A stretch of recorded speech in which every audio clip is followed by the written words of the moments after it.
सभी साथियों को जय भीम। हक की आवाज़ मिशन सेल्फ रिस्पेक्ट का।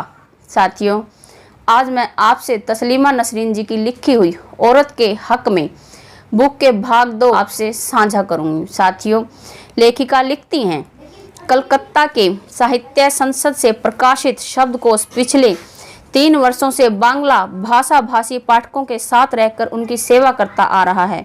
जनवरी 1987 में साहित्य संसद द्वारा ही प्रकाशित अशोक मुखोपाध्याय संपादित संकलित सामर्थ्य शब्दकोश एक अलग तरह का शब्दकोश है। यह समानार्थ शब्दकोश बांग्ला भाषा का थिसोरस है। इस शब्दकोश में किसी एक शब्द का प्रतिशब्द, उसका आनुषंगिक शब्द, समानार्थक शब्द और समवर्गीय शब्द एकत्रित किए गए हैं। समर्थ शब्दकोश बांग्ला भाषा और साहित्य का एक अतुलनीय संयोजन है।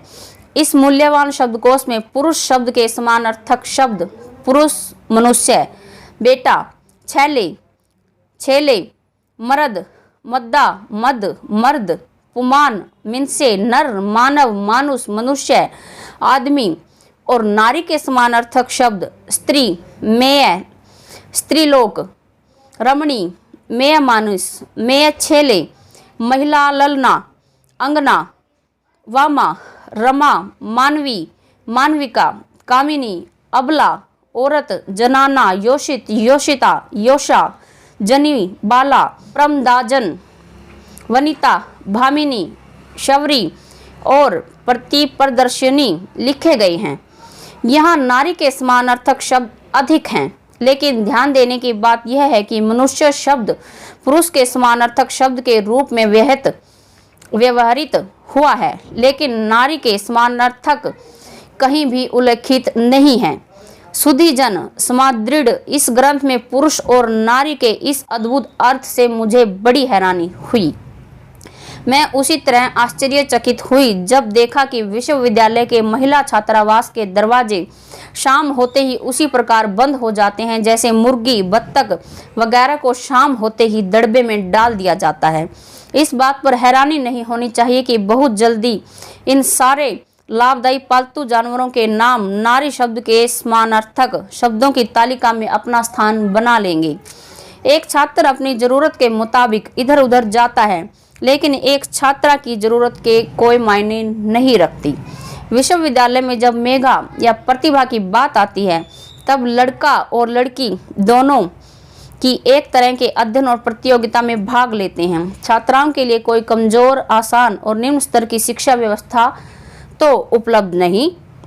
निश्चित समय पर एक छात्रा को वापस न लौटने पर कारण जानने के बहाने प्रबंधन जिन शब्दों का इस्तेमाल करता है, उसे सुनकर कोई भी दुर्बल और बीमार दिमाग का व्यक्ति आदमी सहज ही वश में आ जाएगा।